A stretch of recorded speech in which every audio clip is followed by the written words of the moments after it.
Happy birthday to you. Happy birthday to you.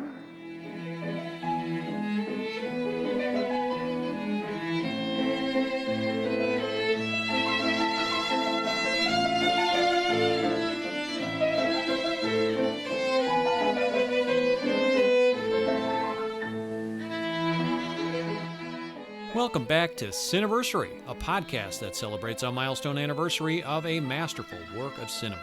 Every month we send happy birthday wishes to a different film currently observing a joyous jubilee. That's everything from a 20th all the way up to a 100th anniversary. This is your host, Eric Martin, creator and moderator of the Cineverse Film Discussion Group that meets weekly on Zoom. Well, March came in like a lion, but it's going out like a mallard on a 3-cent stamp. Why? Because this is the month we celebrate the 25th anniversary of possibly the finest film creation of those creative Coen brothers, Fargo, which first hit theaters back on March 8th, 1996. And with the tagline of this film being a homespun murder story, I knew I had to find a guest who could talk the Fargo talk, so to speak, and give us a native's perspective on the picture. So I reached out to Minneapolis Star-Tribune film and theater critic Chris Hewitt. He's a big fan of this film, and he said, yeah. Actually, Chris doesn't really talk like that, and it turns out that many people who live in the settings the movie takes place in don't either, but we'll get into that shortly. Chris and I are going to explore why Fargo is so darn tootin' worth celebrating all these years later, its impact and legacy, what we can learn from the film today, and how it has stood the test of time. But before grabbing a cold one at the Blue Ox with Mr. Hewitt, let's take a detour to Wikipedia and get the backstory on the making of this movie. Here's what we know. Fargo is a 1996 black comedy crime film written, produced, and directed by Joel and Ethan Coen. Frances McDormand, Joel's wife, stars as Marge Gunderson, a pregnant Minnesota police chief investigating roadside homicides that ensue after a desperate car salesman, played by William H. Macy, hires two criminals, Steve Buscemi and Peter Stormare, to kidnap his wife for the purpose of extorting a hefty ransom from his wealthy father-in-law, portrayed by Harvey Presnell. Filmed in the United States during the end of 1995, Fargo premiered at the 1996 Cannes Film Festival, where Joel Coen won the festival's Best Director award, and the production was nominated for the Palme d'Or. A critical and commercial success, Fargo received 7 Academy Award nominations, including Best Picture. McDormand won for Best Actress, and the Coens earned the Best Original Screenplay statuette. Fargo was selected in 2006 for preservation in the National Film Registry of the United States by the Library of Congress as culturally, historically, or aesthetically significant, and it's only one of 6 films so designated in its first year of eligibility. In 1998, the American Film Institute ranked Fargo number 84 on its list of the 100 greatest American films in history. A Coen-produced FX television series of the same name, inspired by Fargo and taking place in the same fictional universe, premiered in 2014 and received critical acclaim. Now, if you go to Rotten Tomatoes, you'll see that Fargo currently garners a 94% fresh rating, averaging an 8.7 out of 10 critical score. Let's take a return trip together now down the Fargo theatrical trailer lane. Once upon a time. Looks like she's gonna turn cold tomorrow. Yeah, you got that right. There was a salesman called Jerry Lundergaard. Okay, real good then. Who always dreamt of striking it rich. Weed, have you had a chance to think about that deal I was talking about, those 40 acres there in Wayzata? Jerry, we're not going to just give you $750,000. No, but see, So, we all set on this thing then? You want your own wife kidnapped. Now, her dad, he's real well off. So why don't you just ask him for the money? Hon? Wade, it's Jerry. I don't know what to do. It's something hard, geez. It's terrible. But in a place called Fargo, Mr. Lundegaard, I'm a police officer from up Brainerd investigating some malfeasance. anything can happen. How's Jean? Who's Jean? My wife. Oops. All due respect, Jerry, I don't want you mucking this up. The heck do you mean? No Gene, no money. Who are you? Circumstances have changed, Jerry. What the heck do you mean? Blood has been shed, Jerry. Here's the second one. I want you to tell me what these fellows look like. Well, the little guy, he was kind of funny looking. Can you be any more specific? He wasn't circumcised. Geez, that's a good lead. Yeah. From the creators of Barton Fink I'm cooperating here, and there's no. and Raising Arizona, What do you fellas got yourself mixed up in? Oh, jeez. You're there in 30 minutes or I find you, Jerry, and I shoot you, and I shoot your wife, and I shoot all your little children, and I shoot them all in the back of their little heads. You got it? You should see the other guy. Oh, jeez. Fargo, End of story. Heads up, Fargo fans. Me and my guest, we're going to spill some spoiler secrets about this film in the discussion that follows. So here's the deal, Wade. Put down your podcast machine briefly and go finally watch this late 90s magnum opus of Minnesota lore. Then come back to this point and you'll better appreciate the discussion that follows. Sound good? Alrighty, it's time now for my talk with Twin Cities film critic Chris Hewitt. It's my pleasure to welcome film critic and journalist Chris Hewitt from the Minneapolis Star-Tribune. Chris, welcome to Cineversary, and thanks for agreeing to be my guest this month. Thank you. It's nice to be here. So when and where did you first see the film Fargo, and why is this movie important to you in any way? It was in New York, actually, because I went to the junket that they had for the movie in 1996 when it came out. Usually those are, a month or so before a movie comes out. So it was probably February of 1996 that I saw it in the screening room in Manhattan. Yeah, what was your reaction at that first watch? I liked it right away. I don't know if I was a fan of the Coen brothers, obviously, and the paper sent me to the junket because there's always has been significant local interest in Coen brothers movies, especially since not only are they from Minnesota, but in this case, it was the first of what are now two movies that they made in Minnesota. So I liked it. I don't know if at the time I would have said that it was going to have the kind of lasting success and cultural impact that it has. But it was really interesting to be in this junket with journalists from around the country and in fact around the world, and be from the place where the events purport to happen and have all of those other people saying, because it says at the beginning of the movie, this is a true story. The names have been changed to protect the innocent. Right. And of course, everybody, all the reporters from the Vanity Fair and the LA Times and wherever were curious to know about the actual events that it is a true story based on, which of course it's not. So were they hitting you up for the dirt? Oh, what do you know, Chris? They were. And my take immediately was, I don't think it is a true story. This seems like the sort of thing that if it were, I would have heard details. And I know when I got back to the newsroom, I asked colleagues who had been in Minnesota even longer and was looking through our clips files, trying to find, this is pre-internet, and not everything was digitized. But I remember going through the morgue looking for stories that seemed somewhat similar. And there are a couple that have some details that they probably borrowed. But anyway, my instinct was right. It's not a true story.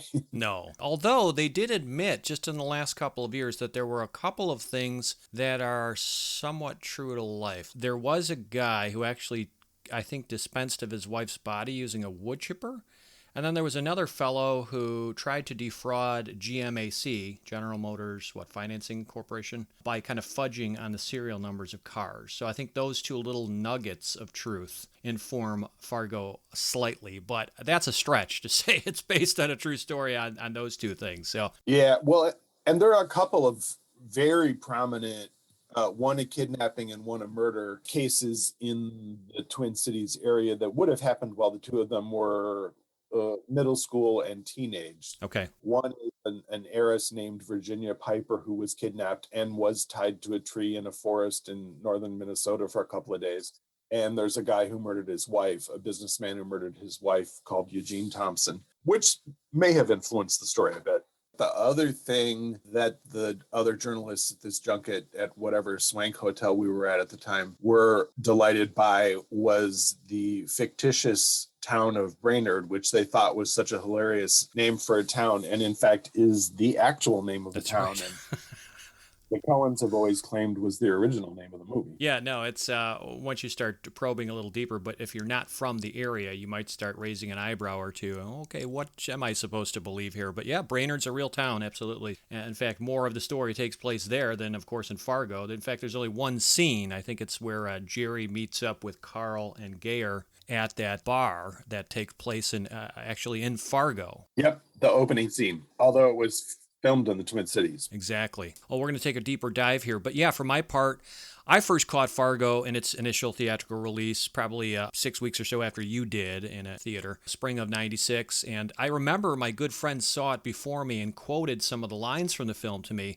And that, of course, piqued my curiosity because he was a Steve Buscemi fan even at that time before Steve Buscemi became kind of Steve Buscemi. And so I kind of wanted to see what all the fuss was about, Chris. And I was instantly rewarded on that first watch of Fargo. Was a huge fan, and it proved to be one of my top 5 favorite movies of the 90s, in fact. I also recall, as a quick aside, getting in an argument with an in-law who insisted that, at the time anyway, Fargo was one of the dumbest movies ever made, according to him.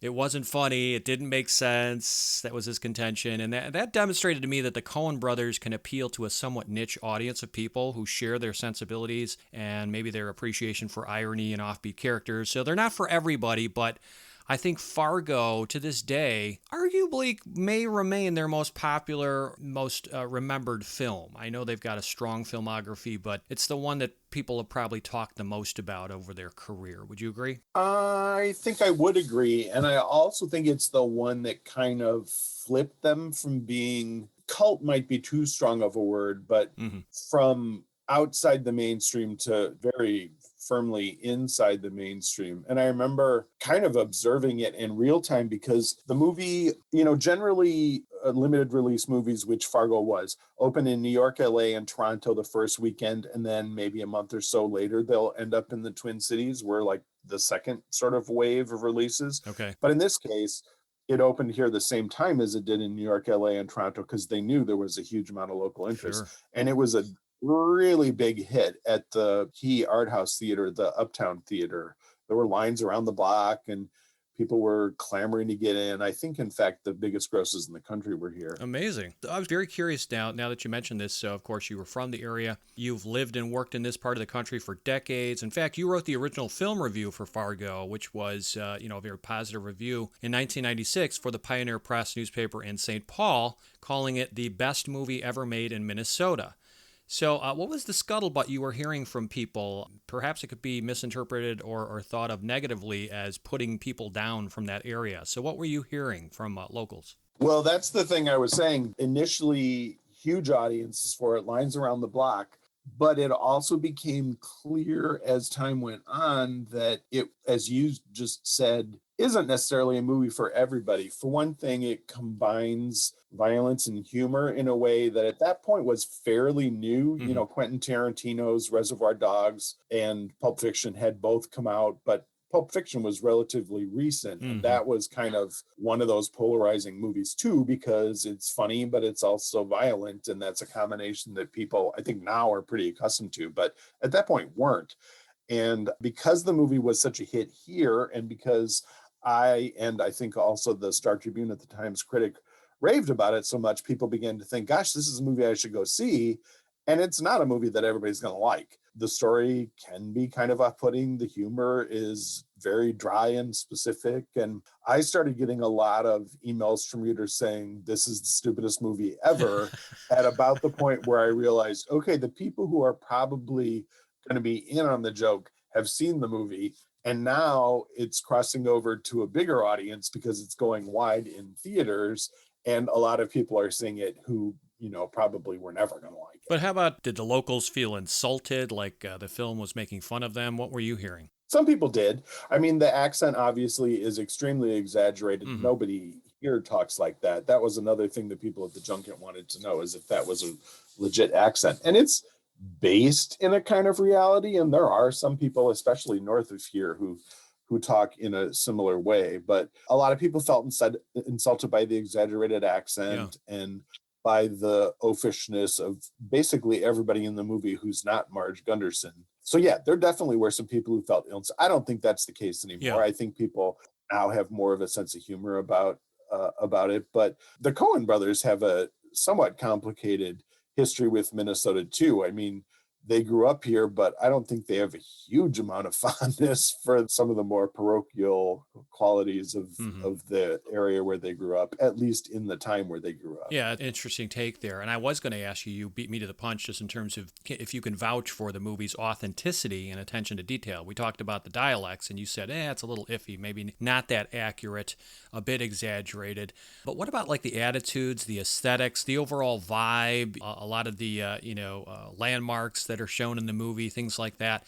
To what degree should this movie be praised as an authentic period piece set in Minnesota and North Dakota as well? So what would you say here, Chris? Look, it's not a documentary. Right. So, for instance, there are times when people are supposed to be driving north, and if you're from here, you can see very clearly that they're driving south. There's a big statue of Paul Bunyan, and there are big statues of Paul Bunyan's, but that's not one of them. It's one that was created for the movie. Oh, no kidding. Now, that doesn't still stand. They didn't leave it behind as a token or anything, did they? Was that gone after the one they created? Yeah. No, it's gone. But the real ones are, there's one in Brainerd and there's one in Bemidji, and those both still exist, but apparently they weren't, I don't think they were menacing enough for the movie's purposes. So they made their own. Fascinating. Okay. So yeah, what else? What about, just the overall look, some of the buildings or landmarks or whatever? We talked a little bit about like the statues, but how about the attitudes, the friendliness of the people? I mean, are those things fairly authentic? I think so. And I think one thing that the movie gets at that it is interesting and that has been maybe talked about a lot more since the movie is there's this concept that I think people even outside of Minnesota sometimes talk about called Minnesota Nice, where folks from Minnesota tend to be friendly. And the movie, I think, starts to investigate what's beneath that, which is, yes, there's a surface friendliness, but it can be difficult to get to know people. And there's also maybe a passive aggressiveness that is affiliated with the friendliness sometimes. And people who live here, a lot of them are from here. And so I think it can be a hard place for outsiders to crack, which I think the movie gets at in a way that feels pretty authentic too. But yeah, there are lots of, like in terms of the locations, a lot of them still exist. A lot of them are gone. But you can still, the Lakeside Club where Marge interviews the two hookers, while it's not actually a stripper bar, it's a supper club, but it's still there. And that's true of quite a few of the other places too. Yeah, there's the Blue Ox. Was that a real bar? The Blue Ox is not a real bar. I think that is, in fact, a truck stop called Stockman's, which also still exists. Okay, so they just changed the names, maybe throw in a fake statue here or there, but most of the stuff is pretty authentic to the area. Yeah, I think the reason they shot here was because they wanted to get it on screen. I mean, one thing that is in some cases fake in the movie is the snow. I saw that in the documentary. They unfortunately hit upon a winter time where they had kind of a drought of snow. It had kind of blowing fake snow, right? Yes, and also moved north. The production, especially in its last weeks, kept going further and further north in Minnesota, hoping to find actual snow on the ground, which they did. Like the scene where the guy is sweeping his driveway. Right. Mr. Mora, I think his name is. What a great scene that is. It is a great scene. With the grain elevator in the background, which is also kind of a beautiful backdrop. But that was shot way, way, way north in Minnesota. Okay. Much further north than any of the movie takes place. Yeah, talk about irony, right? I mean, you think of Minnesota, it's going to be like the snowiest spot in the country, and of course it wasn't when they were filming it. So Yep, totally. So, Chris, let's dig a little deeper here. Why is Fargo worth celebrating all these years later, in your opinion? Why does it still matter, and how has it stood the test of time? Well, I think it mostly has to do with the fact that it's a good movie. I watched it recently because I wrote something for the paper this week about the 25th anniversary, and I watched it again and was kind of a little bit trepidatious because it had been a while since I'd seen it, and I wondered if it would hold up. And it really does. And I think a lot of that has to do with, and we'll probably talk more about this too, but the character of Marge Gunderson, who's one of the most, maybe the most memorable character in a Coen Brothers movie, for my money. I would agree. And the other thing is this movie is from relatively early in their career, particularly in terms of them in mainstream Hollywood. And they've followed it up with a whole bunch of great movies. Sure. So it kind of, in a way, fits into a spot in what has turned out to be one of the most interesting filmographies of active director writers that we have, I think. Certainly. No, those are all good points that speak to the movie's longevity and how it has stood the test of time. Any others? I mean, it also introduced us to a lot of behind the scenes talents who have become biggies since then. Frances McDormand had been in movies, obviously, but she won her first Oscar for it. Mm-hmm. The composer Carter Burwell, I think, first came to a lot of people's attention because that theme, that mournful theme that we hear at the beginning, is so good. Lovely. Mary Zophers, who designed the costumes, has been nominated for a bunch of Oscars and then done every single movie the Coens have done since then. Roger Deakins became a superstar, yes, largely because of the unique look of the movie. So it's also given us a whole bunch of other interesting film talent. This is basically the first time people had ever seen William H. Macy. Yes, who that's right. also has become a star. And yeah. Great points. And the casting is just so spot on here. For my take, Chris, I believe it still matters because the main point I want to make here is that it stands as a textbook example of how filmmakers can masterfully manipulate viewers and defy their expectations. And I also think it deserves to be appreciated because it was completely unconventional and unexpected for its time. You mentioned predecessors in terms of that tonality of comedy and violence with like Pulp Fiction, but there really weren't a lot of movies prior to Fargo that kind of walked that fine line. And so it wasn't to everybody's taste, but it's become more accepted in the years since, as you said, right? So I want you to think about how Fargo sets itself up as a true crime thriller. We've already talked about how, that with that title card saying it's based on a true story, we know now that that's hokum, right? The name's changed to protect the innocent. Yeah, right. But it unfolds as a very unconventional and unpredictable take on this subgenre, using humor and irony and, flawed but fascinating characters to tell its story. And of course, we quickly learned that the story and the characters are pure fabrication. And if you pay attention and you sit through the credits, you see, in contrast to that opening title card, there's a disclaimer given that the all persons and incidents were fictitious. Ethan Coen, I want to quote him. He said in an interview that we wanted to make a movie just in the genre of a true story movie. You don't have to have a true story to make a true story movie, he said. So that's one example, right? So in terms of other ways that the filmmakers defy expectations, think about, you were touching on this, Chris, how some of the violence that should be disturbing and grisly arguably becomes funny. You think of like when Carl is shot in the face, right? Or his partner pushes down Carl's severed foot in The Wood Chipper. Shep Proudfoot starts whipping Carl. Jerry's wife stumbles around blindly while wrapped in the shower curtain. To differing degrees, these can be chuckling moments, although uncomfortable ones. And then you mentioned Marge. What a great character. But you think about how she's the complete opposite of a traditional heroic lead, right? She's female, she's pregnant. She's not exactly Sherlock Holmes-like in her crime-solving skills, but she proves to be intuitive and smarter than audiences might have expected. She's not this, hard-boiled, brawny cop or a noirish detective with a sordid past. She's polite. She's contented. She leads a very simple, mundane life with her ordinary Joe husband, whose major life accomplishment proves to be getting one of his artistic works on a 3-cent stamp, which I'd like to dovetail back and talk with you about in a little while. But interesting, Chris, she's not even introduced until the second third of the movie. We don't get any grand payoff by the conclusion of the film either, in terms of like a happy birth by a new mother. So talk about defying expectations. So, and then you think about Jerry, Carl, and Gare, who are kind of the baddies in the movie. They're capable of great evil and violence, but they're also depicted as petty and pathetic villains whose greed and selfishness obscure their ability to properly plan a crime. I mean, you think about Jerry. He seems as dumb as a box of rocks. And you think about how the bad guys in the movie, they bungle just about everything, which kind of contradicts the unwritten rule in the crime thriller genre that the antagonists should be shrewd or elusive or diabolically intelligent. And then you think about Jerry. You tell me if you disagree, but he comes across as somewhat sympathetic, despite being cruel and heartless in his motivations, which are, of course, to flee with the cash and abandon his wife to violence and death, and also abandon his son. I mean, he's pretty despicable. And then Gare and Carl, meanwhile, they provide, a lot of the comic relief in this film, despite being dangerous and violent criminals. So I'll read you another quote by Ethan on this point. He said that one of the reasons for making them simple-minded was our desire to go against the Hollywood cliche of the bad guy as a super professional who controls everything he does. In fact, in most cases, criminals belong to the strata of society least equipped to face life, and that's the reason they're caught so often.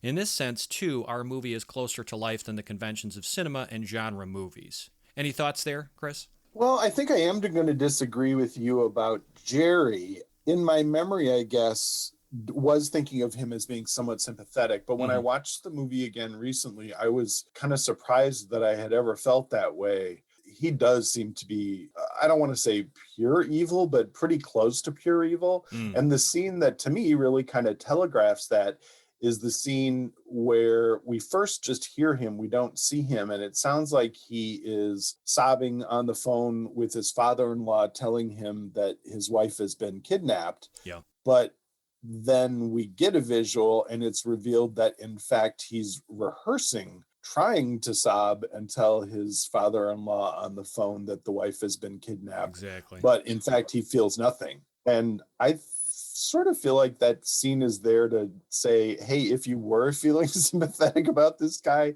now's the time to change your mind about that. Sure. Because he's real bad. And one thing that's interesting about, you were talking about subverting expectations. There's a new book out about the making of the movie called A Lot Can Happen in the Middle of Nowhere. Okay. And in the book, which is published by the Minnesota Historical Society Press here, both Ethan and Frances McDormand are quoted as saying that there's a way of reading the movie in which Marge is the villain, which I definitely have never thought. No. But I think it's a really interesting kind of take, especially since, as you say, she shows up 35 minutes into the movie to undercut the efforts of the characters we've already come to know. I mean, I think there's maybe a case to be made there, even though she's also one of the most lovable characters in the movies. Never would have thought about it that way, but I guess you could put a slant on anything if you think about it a different way. So I'll keep my eyes peeled for that new book. That sounds pretty cool. Just to finish this thought, and a few more examples, and then we'll move on, but think about defying expectations, right? So ruminate as well on how the dialogue is often quite clumsy and stilted, like real life sometimes. And while Fargo, to me anyway, is infinitely quotable, this is not a movie with clever quips and articulate one-liners necessarily. So I think that's to the filmmaker's credit. They don't try to make it too clever in terms of what comes out of the characters' mouths. And furthermore, Chris, many crime thrillers contain gratuitous nudity, more erotic scenes perhaps. Fargo has minimal sex scenes. These are more humorous than titillating, right? And then I want you to give pause to how the film's setting is one that's seldom chosen in mainstream Hollywood movies. You've already talked about this, but you think about the cold, bleak, wild expanse of North Dakota and Minnesota, the dialect, the regional dialect so rarely used in movies. This is a rare film that puts a strong emphasis on the vernacular and manner of speech of a particular community. And even if it is exaggerated and a little bit insulting, it's still just so unique. You've never really seen this culture depicted in such a way on screen, which is kind of cool, depending on the point of view. I mean, if it's insulting to you and you're from Minnesota, maybe it's not so cool, but I think a lot of people really paid attention to, wow, this is quirky, idiosyncratic, unique filmmaking. And then, of course, there's the title, Fargo. So we talked about there's only one scene in the movie that's actually taking place in Fargo. Why call your movie Fargo? It's interesting because so much of it actually occurs in Brainerd, Minnesota, and thereabouts. And in this way, I was reading an interesting essay that the film is similar to the movie Chinatown. Now, that movie also only features one scene in the titular location. But here's what Ethan said about this. He said they chose the title because, quote, we liked the sound of the word. There's no hidden meaning, close quote. So I don't know. I guess I believe him, but it's so curious because, again, why call your film Fargo? Well, I think you're right to take the things they say to the press with a little bit of a grain of salt. Mm-hmm. Not that I think they're liars, but I do think they're almost always interviewed together. And I think they do kind of sometimes like to crack each other up with. Yeah. And sometimes I think they work so instinctively that there isn't necessarily an answer for why did you call this movie Fargo? But I like that Chinatown reference because I do think that's interesting. This movie begins in the place that supplies its title and it's essentially not important afterwards. And that's one that ends in the place that supplies its title and it's essentially not important to the story otherwise. So I do think that's kind of an interesting notion. And along with, if we can believe them, the fact that they really wanted to call the movie Brainerd, which does make a lot more sense. Right. Not as catchy, though. No. Fargo, I don't know. It's a strange, it almost is a play on words, too, like far to go or something. Like you could read more into it, perhaps, right? Yeah. And as you say, it's a very much, I guess you could say, regional movie that shows us a place we haven't seen in the movies very much. Right. I think you can tell, even from that opening scene of blinding snowy whiteness, Yep. the Coens had an instinct that it was going to look cool on film. So if they're in this region and they've really got three places that could supply it a name, Fargo, Minneapolis, and Brainerd, they probably went with the one that works best as a movie title anyway. Yeah. Well, it also works as a MacGuffin. When you think of like Hitchcockian MacGuffins, there's arguably three of them in this movie. One of them is perhaps the title, which doesn't really amount to anything. And then you think of course, about the ransom money, which we never learn the fate of. And we aren't exactly told why Jerry needs the money either. And then lastly, Marge's pregnancy, which kind of has no bearing on the story. It just kind of colors her character a bit. Yeah, and I think, especially in the final scenes, suggests hope for the future after the bleak story that we've seen, and especially that musing that she has in the end when she's driving Gare in the car and she's trying to figure out why he does what he does. I do think the pregnancy is interesting in that respect. And also it's interesting because while they were filming the movie, Frances McDormand and Joel Coen were adopting a baby. So babies were on their mind anyway. Sure, right. But it isn't necessarily huge in terms of plot resolution. It's almost MacGuffin-like. We do know why Jerry needs the money, though. It's that business deal that he talks about with his father-in-law, and the father-in-law tries to take over and won't give him the money for. It's still a bit unexplained, but I hear what you're saying. So there's at least a few MacGuffins in the film that I think would nod to Hitchcock a little bit. Chris, in what ways do you think Fargo might have been influential on cinema and popular culture for that matter, or maybe set some trends? Does anything stand out to you in terms of, did you see a lot of movies in its wake that tried to kind of copycat this approach? Well, I think there's a way in which, I don't even know if the Coens would agree with this. I'm not sure that they would. It follows a trend. I always think of Marge as very much like Columbo, a character who presents as not being particularly on top of it, but probably from the very first moment of the movie knows who the bad guy is. Okay. And pretends not to, in a way to make the investigation a little easier for them. So there's that. But I mean, obviously it has inspired the FX TV show that has been on for 4 seasons. Of course, yes. A lot of movies after Fargo experimented with this kind of combination of violence and humor. It also was going to be a TV show with Edie Falco playing Marge Gunderson that never got past a pilot. That's right. I forgot about that. Mm-hmm. And it inspired a whole movie, Kimiko the Treasure Hunter. Do you know that I've heard movie? about this. Now, I'd never known this existed before doing the research, but yeah, I guess this is from 2015. It's the story of a Japanese woman who hunted for the buried ransom money shown in Fargo. It's a beautiful, beautiful movie, and also was shot in Minnesota and looks in some ways, in terms of the snowy expanses, kind of similar to Fargo.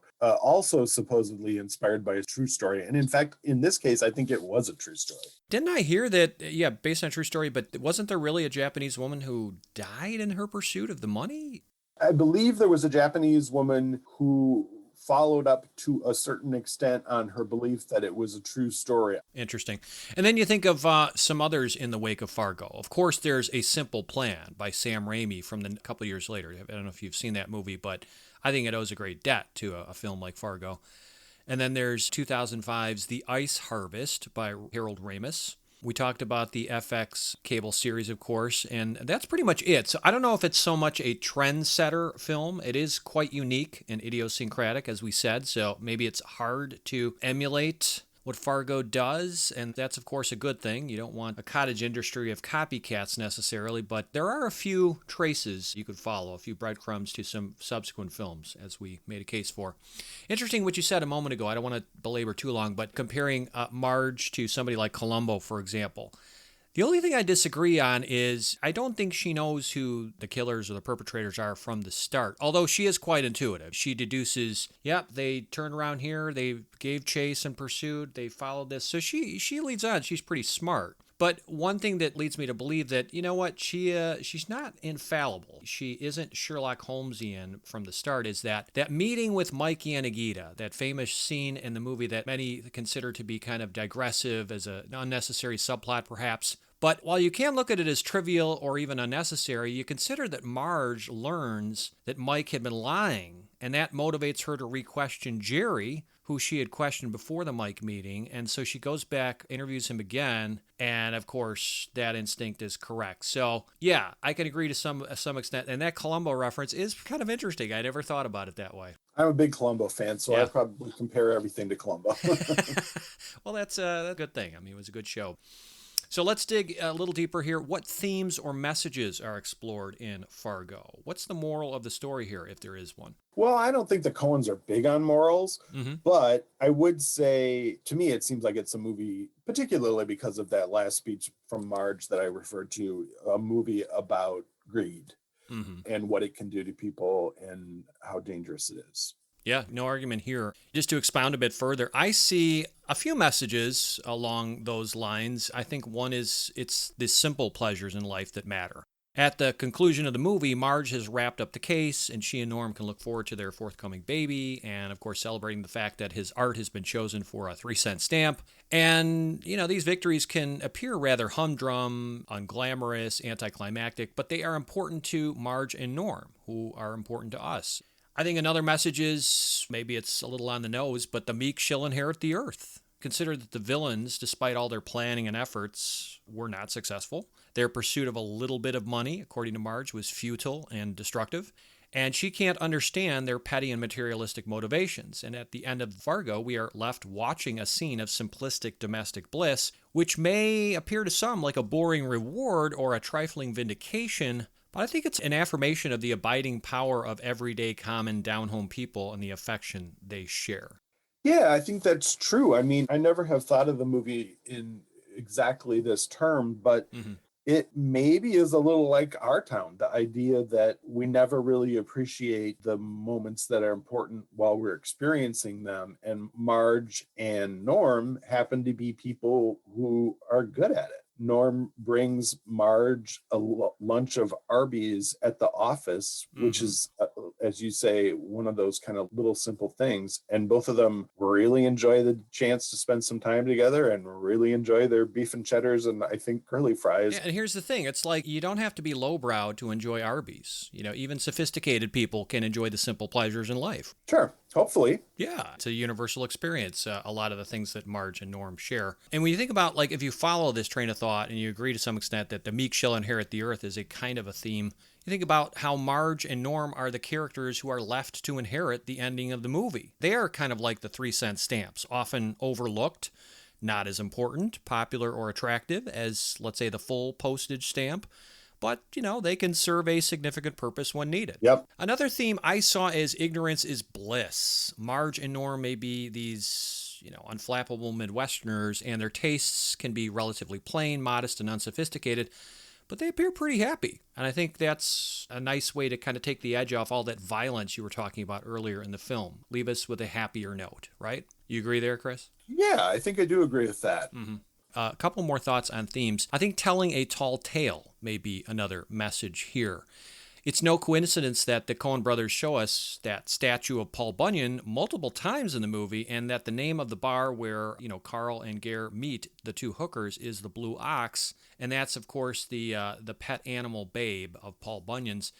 And you think about Paul Bunyan, he wielded an axe, was a larger-than-life legendary folk hero associated with, you know, tall tales and exaggerated folklore. It's fitting, then, that Gare also employs an axe in Fargo, the weapon he uses to first murder Carl with. And to me, anyway, these associations suggest that despite the movie stating that it's based on a true story, Fargo is kind of a modern tall tale of sorts. And I recall as well the film's tagline, which is a homespun murder story. To me, the word homespun, I understand it has multiple meanings, but it makes it sound like the Coen brothers wove this tale out of whole cloth. Also, I wanted to mention so many lines in the movie mention the word deal. So I think life can often divvy out a raw deal is a possible theme. Here are some of the utterances. This is my deal. So what's the deal? We had a deal. A deal's a deal. We had us a deal here for 19.5. Let's just finish up this deal here. They want my money, they can deal with me. Yeah, the deal was the car first, then the $40,000. Don't sound like too good a deal. Am I missing any other deal quotes that you can recall? Well, there's a character named Deal. Oh, that's There you go. Bill deal at the bank. Maybe I'm just looking too deeply into something that there isn't much there, but I don't know. They seem to be preoccupied with that word. It's a word that people here use a lot. Okay. Like expressions like what's the deal, or not so much in terms of deal as in this deal is steal, but more in the kind of what's the deal. Mm-hmm. But I think you're right. I hadn't thought of it until you just quoted all of those, how often it appears in the movie. And I guess that's because I live in a place where the word gets used in a lot of different contexts. But I bet it appealed to them as a regionalism that would be true to here, and is. Yeah. So true that it didn't even occur to me until you just named them all. Well, again, it's just intrinsic to what you know and hear, so it might have just gone over your head. And it's not like I paid attention and counted the first few times I watched Fargo how many times they say deal. It was this time I paid a little more attention, and I just found it so curious and interesting. One last theme I saw is an obvious one. It's isolation. You recall the bird's eye overhead shot of Jerry walking to his automobile. Remember, after his request for money's turned down? To me, that's one of the most impressive shots in the film. Oh, yeah. And you consider how remote and alienating, for example, the hideout location is that Carl and Gare take refuge in. You ponder how few pedestrians or motorists you see in the same outdoor field of view as Jerry or Carl or Gare or even Marge. And then you give thought to, how expansive a white snowy canvas can make objects stand out as detached and contrasting. It is a very isolating, alienating kind of film visually, which works so well aesthetically. So are there any elements from Fargo that have aged well or maybe are showing some wrinkles? So, for example, we talked about the movie's dialects and manner of speech. Maybe that comes across as too condescending or belittling of its Midwestern characters today, perhaps. What would you say here? I don't think I would agree with that. Partly, I guess, because I do think folks here have a better sense of humor about that now than they did then. And plus, the TV show has also pushed it even further in terms of exaggeration. And I think it's more commonly understood that it is an exaggeration, which I guess people were maybe a little defensive about. Mm-hmm. But when I saw it most recently, and I remember this being the case actually that first time I saw it way back in New York 25 years ago, the treatment of Jean, I am a little bit skittish about still. Okay. Particularly the scene when she's been kidnapped and I guess they've gone up north with her to the cabin, mm-hmm. and she runs out of the car and has a bag over her head and is running around the woods. And I don't know. It feels to me Jean does not deserve to be the object of fun to the extent that she is in the movie. No, it feels mean-spirited in a way. It does. And I mean, a lot of their movies have elements that are mean-spirited, mm-hmm. and often it's people who maybe deserve a little meanness directed at them. But she certainly does not, right? She's a very sympathetic character. She really is. But then in terms of things that have aged well, I mean, I guess the first thing I think about is Roger Deakins' work in the movie, but also one of my all-time favorite scenes in a movie, and it's a tiny thing that people will probably be like, how could that be your favorite thing? But I tend to love moments where a movie takes us so deeply inside a character's head that for a second we feel like we're thinking the way they're thinking. What scene is that? I'm thinking of the scene where the kidnappers come to Jean's house to kidnap her, and she flees to the bathroom and is going to try to escape through the bathroom window, and it turns out can't because I think the window's too small. Yeah. So we don't exactly know what happens. But then we follow Gare, who runs into the bathroom, and he is intending to steal some unguent from the medicine cabinet because he cut his hand and he wants to put it on his hand. Mm-hmm. And he's looking in the mirror that is on the medicine cabinet. And as he's doing that, we're like, oh, Gare just realized that behind him, the shower curtain is closed and that Jean is probably hiding behind that closed shower curtain. So there's like a moment where the movie takes us into Gare's head. And I find that stuff really fascinating and beautiful and smart. And I just love that moment. I mean, it's so small that you could repeat it ad nauseum in a million movies, but I think it has been stolen quite a bit and maybe never works as well as it does in that particular scene. So interesting. I agree. I mean, it's just those little touches that kind of inform a character. Often nonverbal things in Coen Brothers movies where they give the audience the benefit of the doubt to kind of put two and two together. And even if it's not necessarily a very cerebral scene, it kind of makes you think of what the character is thinking at that moment. And you see Gare, he seems like just an oafish lout who doesn't have a brain in his head. He's such a sociopath that pretty much motivates every action he does. To me, one of the best things a movie can do is help us understand people who are not ourselves in the way people who are not ourselves and maybe who we would never meet think, even if that's negative or not a particularly good way. So I love it that that's a moment where we maybe don't want to be in Gare's head, but the movie takes us there anyway. Yeah, well put. We've got us a 25th birthday celebration here, only instead of Fargo receiving gifts, we, the viewers, remain the beneficiaries, I contend. So, Chris, what is Fargo's greatest gift to viewers? I think it's Marge. We talked already a little bit about the fact that she's just such a memorable character, but I just think she's so indelible, and it's partly the writing, but a lot Frances McDormand's performance, which is so unique and obviously won her a Best Actress Oscar. Well, actually, the screenplay won an Oscar too. That's right. I really feel like it's her. And maybe, I guess by extension, we could say it's Frances McDormand too, who has gone on to this incredible career that a lot of, I think, happened because she ended up getting this role. Oh, I think there's no question. And, the movie in 2016 was picked for the National Film Registry by the Library of Congress.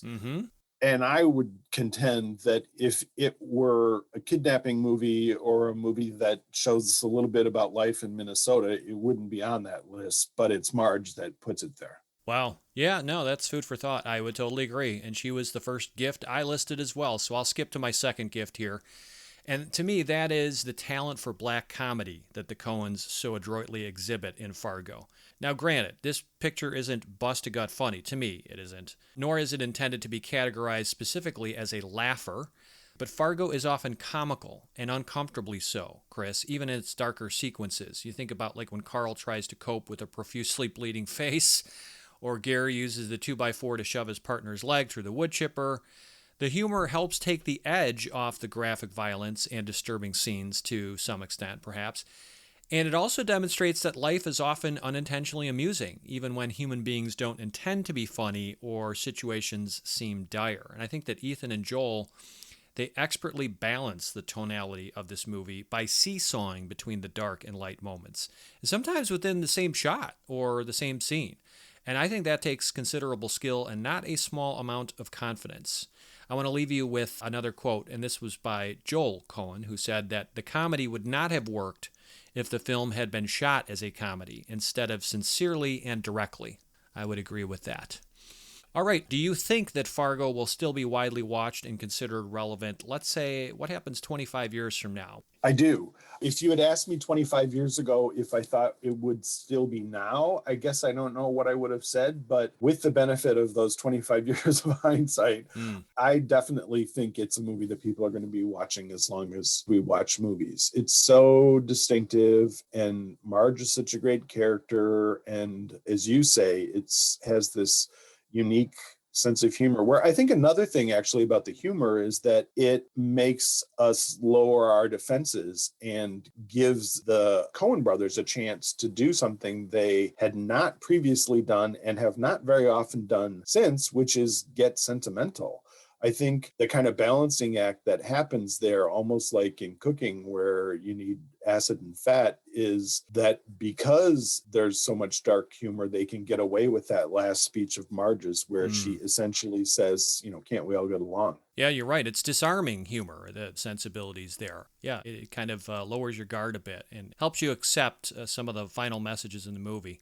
I would agree. Yeah. And, Fargo is the kind of movie that keeps proving us wrong. I don't want to speak for you, but at least me. Like, it's easy to underestimate thinking back 25 years ago. Okay, maybe this is just kind of a disposable entertainment. I personally didn't think that way because, as I said, it really impacted me from the moment on. But hearing Scuttlebutt, talking to other people, it was kind of dismissed by a lot of folks. And I think that with the FX series, the continuing seasons of that, the fact that it continues to be talked about, arguably the Coen brothers' greatest work or among their finest, I think that speaks to a long lifespan. And 25 years from now, I would agree. I think that this movie has strong legs and staying power. So you keep going, Fargo. Chris, I have to ask you, are you currently working on anything that listeners should check out? So is there a newspaper series or maybe a book or something else that you'd like to tell us about? Nah, I'm just sort of plugging along, doing the usual stuff that I do for the newspaper. I write about theater and movies, so I'm trying to keep up on. The Twin Cities have done a better job than some places of figuring out ways to sort of pivot theater to the internet, but there hasn't been as much. So I've been able to write a lot more about movies, which has been great because at least we've still had them coming. Any really good film you've recently seen that you want to promote? I am a fan of The Father, which just opened here last week. Theaters are open to limited capacity. And there's a movie that has not opened here yet. And in fact, I think maybe has only opened in New York and LA, called French Exit, that I really like, that I hope people will keep their eyes peeled for. Michelle Pfeiffer and Lucas Hedges are in it. Okay, terrific. We will definitely keep that on the radar. Yeah. Fantastic. Any final thoughts before we call it a day? Well, I think even though I just watched it about 2 weeks ago, we've convinced me that I need to watch Fargo again. So that's my final thought. Now, you're talking the film Fargo, or are you talking the FX series? I'm talking the film. I was very skeptical about the FX series, so I came to it quite late, and I ended up liking it, although I thought this last season wasn't that good. Okay. No, I don't know that I'll be revisiting that, but I think I'm going to be revisiting Fargo plenty more times. Well, this probably won't be the last request for you to chime in on the 25th anniversary of the movie. That's my hunch. I think that you being of the area and the original writer of the film review back in 96, I think some other people are going to be consulting you for your thoughts on Fargo. So probably not the last time you'll be talking about it. And even if it is, like you said, if you revisit it, watch it again, it's probably going to be on your mind for a little longer anyway. Well, Chris, I want to thank you again for taking the time to talk with me and waxing poetically here for a bit on Fargo. Thank you so much. Thank you. It was fun. You know, they say if you want a good apple, pick one right from the tree. And who better to analyze Fargo with me than a local to that area of the country who's been a champion of this film for a quarter century. My gratitude, Chris. It's guests like you that make this podcasting gig so much fun. Let's pivot punctually to standing ovations. This is where I give a shout out to a film, TV show, website, podcast, book, or other work that I think would be of interest to folks like you, classic film lovers.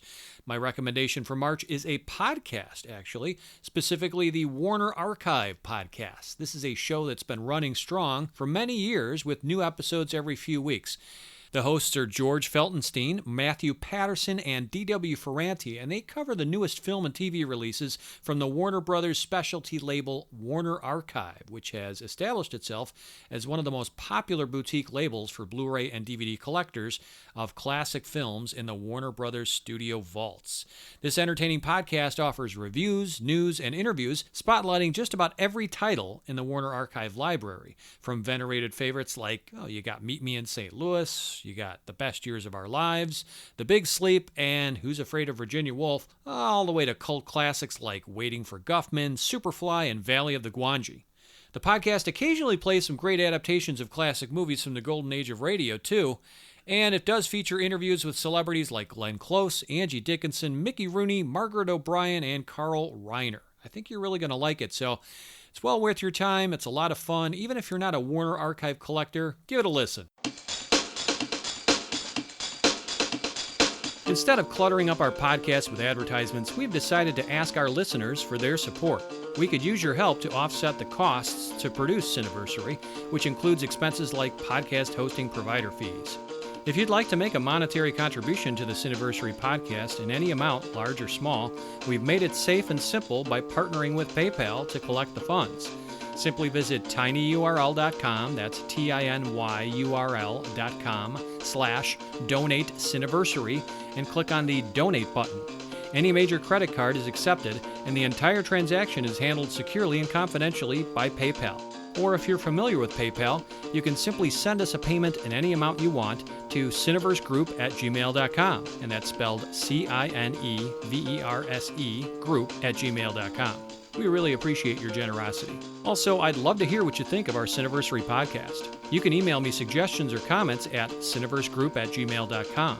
And I encourage you to visit cineversegroup.com, the portal for my film discussion group that I launched in 2005, where you can hear podcast recordings of our group discussions and read more about the movies we study. Alas, we've reached the finale of yet another installment of Cineversary, but we've got lots more birthday love to share next month, so let's turn the page here and look toward April. That is when we will take a dark journey to 1931 Germany as we hunt for the serial killer of children, known as M, played by Peter Lorre, and directed by the legendary Fritz Lang, which celebrates a 90th birthday this spring.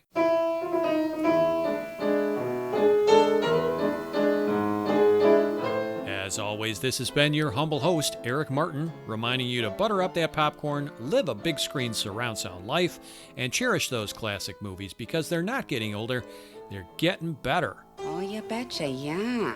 Thanks again for listening.